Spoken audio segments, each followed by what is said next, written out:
So it's not even January yet, and we're already seeing a number of reports linking PSG striker Randal Kolo Muani with a move to the Premier League. Man United, the most obvious team who have been linked with him, Arsenal and Manchester City have apparently also joined that chase.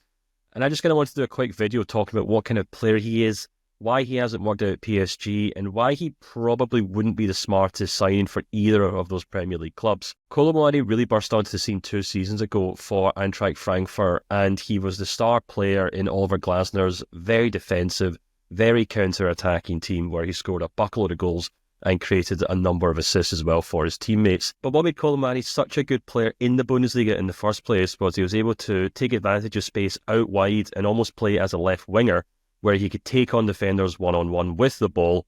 or run onto balls over the top behind high defensive lines. But what's really interesting about his return to France is that PSG haven't really allowed him to do any of that. For example, since leaving Frankfurt, his take-ons per game have dropped by 36%, and the distances that he dribbles with the ball per game have fallen by a massive 52%. And curiously, the percentage of his total touches per game in the box have risen from 19% to 25% this season. So really the issue for Kolo Muani at PSG is that they signed what was essentially an inside forward or left winger, tried to turn him into a penalty box striker, and tried to get him to score goals against deep defensive lines in Ligue 1. That obviously hasn't worked out at all, and is exactly why I'd be very wary of Man United, Man City, or Arsenal looking to sign him as a striker and hoping to play him in that exact same role. In my opinion, Kolo Muani is probably far better suited to a mid-table club where he could play in a counter-attacking team, pick up the ball out wide, take on defenders, and obviously take advantage of a little more space behind defensive lines. But in terms of signing for Man United, Man City or Arsenal in January, I'd just be very wary of any of those clubs looking to sign him as a number 9 instead of the player he really was at Frankfurt.